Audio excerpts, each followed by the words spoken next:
இயேசு கிறிஸ்துவின் இனிதான நாமத்தில் இன்றைய ஆவிக்குரிய சிந்தனைக்கு உங்களை அன்புடன் வரவேற்கின்றோம். இப்போதும் ஒரு பாடலுக்கு பின்பு உங்கள் சிந்தையை தெளிவிக்கும் ஆவிக்குரிய செய்தியை கேட்கலாம். இருள் சூழும் காலம் இனி வருதே, அருள் உள்ள நாட்கள் பயன்படுத்தும்.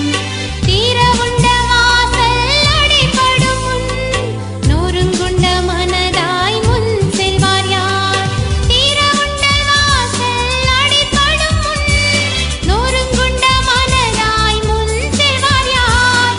நாட்கள் கொடியதாய் மாறிடுதே, காலத்தை ஆதாயம் செய்திடுவோம். ஆண்டவர் இரட்சகருமாக இயேசுவின் இனிதான நாமத்தில் உங்களை வாழ்த்துகிறேன். இந்த நாள் நம்முடைய ஆவிக்குரிய சிந்தனைக்காக யோவான் எழுதின சுவிசேஷம் 9ஆம் அதிகாரம் 4ஆம் வசனத்தை நான் வாசிக்கிறேன். பகற்காலம் இருக்கும் மட்டும் நான் என்னை அனுப்பினவருடைய கிரியையை செய்ய வேண்டும், ஒருவனும் கிரியை செய்யக்கூடாத ராக்காலம் வருகிறது.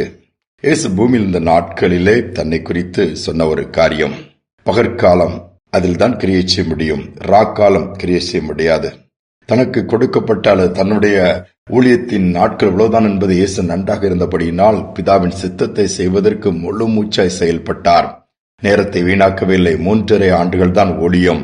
இந்த 3.5 ஆண்டு ஊழியத்தையும் இரவும் பகலுமாய் செய்து பிதாவை மகிமைப்படுத்தினதாக வேதத்தின் மூலமா நாம் அறிந்து கொள்ள முடிகிறது. ஆனால் நம்முடைய வாழ்க்கையிலே நமக்கு கொடுக்கப்பட்ட நாட்களை நாம் எப்படி பயன்படுத்துகிறோம்? நாம் இப்பொழுது இருக்கிற காலத்தை பார்த்தால் பகற்காலம் என்று சொல்லுவதா அல்லது ராக்காலம் என்று சொல்லுவதா நமக்கே அது தெரியும். யோசித்து பாருங்கள். வேதத்தில் ஒரு ஓமையை சொல்லுகிறார். மத்தேயு எழுதின சுவிசேஷம் 25ஆம் அதிகாரம் பரலோக ராஜ்யத்தை குறித்து ஆண்டவர் சொல்லும் பொழுது தன்னுடைய தீவெட்டிகளை பிடித்துக் கொண்டிருக்கிற 10 கன்னிகைகளுக்கு ஒப்பிட்டு பேசுகிறார். 5 பேர் புத்தியுள்ளவர்கள், 5 பேர் புத்தி இல்லாத கன்னிகள் சொல்லுகிறார்.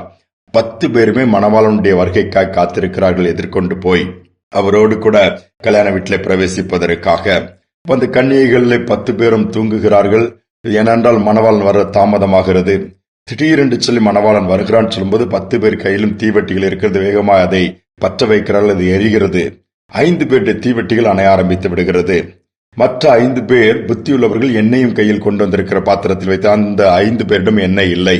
அதனால் அது அணைய ஆரம்பித்த உடனே பக்கத்தில் கேட்கிறார்கள் அந்த 5 பேர், எங்களுக்கு கொஞ்சம் எண்ணெய் கொடுங்கள். அவர்கள் புத்தியுள்ளவர்கள் ஆயிட்டே அவர்கள் சொன்னார்கள், உங்களுக்கு எண்ணெய் கொடுத்தால் எங்களுக்கும் எண்ணெய் இல்லாமல் போய்விடும், விற்கிறவர்களும் போய் வாங்குங்கள் சொல்லி அவர்கள் அனுப்பிவிட்டார்கள். பாருங்கள், அங்கு போயிட்டு அவங்க வர்றதுக்குள்ள மணவாளன் வந்து விடுகிறார். அந்த 5 புத்தியுள்ள கன்னிகைகள் மட்டும் மணவாளனோடு சென்று விடுகிறார்கள். பின்பு போய் கதவை தட்டுகிறார்கள். அங்கு நடந்ததுன்னா மணவாளன் அவர்கள் உள்ளே அனுமதிக்கவில்லை. உங்களை நான் அறியேன் என்று அனுப்பி விடுகிறார். அவள் கைவிடப்பட்ட நிலைமையிலே அவருடைய நிலைமை முடிகிறது. கொடுக்கப்பட்ட காலத்தில் அவர்கள் ஆயத்தமாக இருக்கவில்லை. அதுதான் இது உணர்த்துகிறது. ஆனால் அந்த புத்தியுள்ள கன்னிகைகள் அந்த நாட்களை சரியாக பயன்படுத்திக் கொண்டார்கள். தீவெட்டியோடு எண்ணெயையும் சேகரித்து வைத்தார்கள். பாருங்கள், இன்னைக்கு எரிபொருள் இல்லாதனாலே அல்லது சேமித்து வைக்க முடியாது. ஏன் சிலிண்டர் புக் பண்ணாதவங்க கூட சரி பார்த்துக்கலான்னு சொன்னா, ஐயோ முன்னாடியே புக் பண்ணி வாங்கி வச்சிருக்கலாம்னு சொல்லி இப்பொழுது புலம்புகிறவர்களும் உண்டு. அப்படியல்ல, எப்பொழுதுமே நாம் ஆயத்தமா இருக்க வேண்டும். அதோடு மட்டுமல்ல, ராக்காலம் வருகிறது. ராக்காலம் என்று சொன்னால் கிரியை செய்ய முடியாது. யுத்தம் நடக்கிற பகுதிகள் எல்லாம் சைரன் சவுண்ட் கேட்ட உடனே நேராக பதுங்கு குழியில் போய் இருந்து அந்த பாதுகாப்பான அறைக்குள் போய்விட வேண்டும். இப்படிப்பட்ட ஒரு நிலைமை வந்தால் ஏதாவது செய்ய முடியுமா? இன்னைக்கு ஓய்வு நாள், ஆலயத்திற்கு போனால் நாம் நினைத்தால் போய்விடுகிறோம். வேற எங்கு போனால் போக முடிகிறது. ஒருவேளை யுத்த காலமாக மாறிவிட்டால் எப்பொழுது சைரன் சத்தம் வரும்னு தெரியாது. உடனே ஓடி போய் ஒளிந்து கொள்ள வேண்டும். எங்கேயும் சுதந்திரமாய் போக முடியாது, எங்கேயும் போய் எதையும் வாங்க முடியாது. அப்படிப்பட்ட ஒரு ராக்காலம் வரப்போகிறது. நிறைய தேசங்களில் வந்துருச்சுதே. பின்பு புலம்பி பிரயோஜனம் இல்லையே. ஐயோ, எனக்கு ஆலயத்திற்கு போக ஆசையா இருக்குது, எனக்கு ஊழியம் செய்ய ஆசையா இருக்குது, நீ நல்லது செய்ய ஆசையா இருக்குது, அங்கு போக. ஆனால் கொடுக்கப்பட்ட நாட்கள் நாம் பயன்படுத்தாவிட்டால் ஒருவேளை பின்பு நாட்கள் கொடுக்கப்படுமா என்பது கேள்விக்குறிதான். கொஞ்சம் யோசித்து பாருங்கள். நம்முடைய தேசத்தினுடைய பிரதமர் ஜவஹர்லால் நேரு அவர் டேபிள்ல பகற்காலம் இருக்கும் மட்டும் என்று சொல்லி ஒரு வாசகத்தை எழுதி வைத்திருப்பாராம். அவருடைய அறைக்குள் போகிறவர்கள் எல்லாம் பார்க்க முடியாது இருக்குமாம்.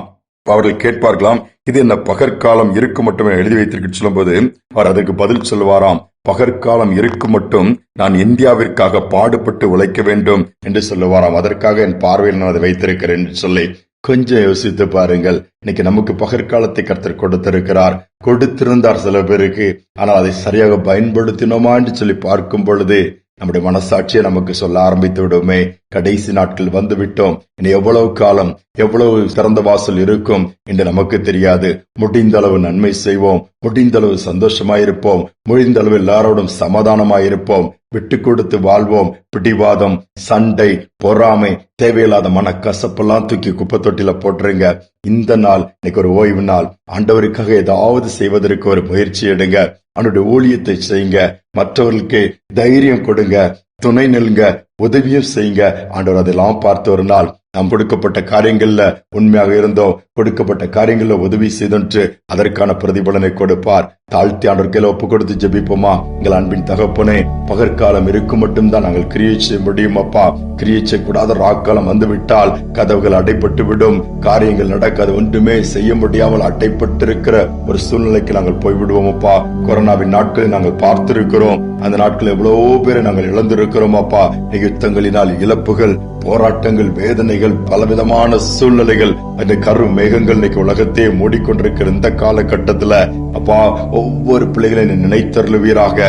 கிருபை பாராட்டுங்க. எங்கள் நாட்களை வீணாக்கி விடாதபடி அதை பிரயோஜனப்படுத்திக் கொள்ளக்கூடிய அப்படிப்பட்ட ஒரு இருதயத்தை எங்களுக்கு தாங்க.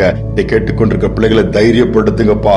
சும்மாவே உட்கார்ந்து கவலைப்பட்டு காலத்தை வீணாக்கி விடாதபடி நீர் கொடுத்த திட்டங்களை, நீர் கொடுத்த கிருபைகளை சரியாய் பயன்படுத்திக் கொண்டு நாங்கள் என்ன செய்ய வேண்டும் என்று நீர் நியமித்திருக்கிறோ அதை செய்து முடிக்க எங்களுக்கு கிருபை பாராட்டும்.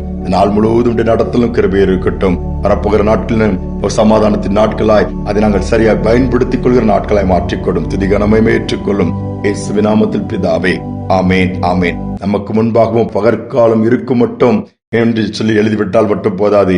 ஏனென்றால் ராக்காலமும் வருகிறது. அதற்கு முன்பாக செய்ய வேண்டியதை நாம் செய்து முடித்து விடுவோம். கர்த்தர் நமக்கு துணையாக நின்று பலனை கொடுப்பார். இந்த சிந்தனையோடு இந்த நாளை தொடருவோம். மீண்டுமாய் நாளை தினம் சந்திப்போம்.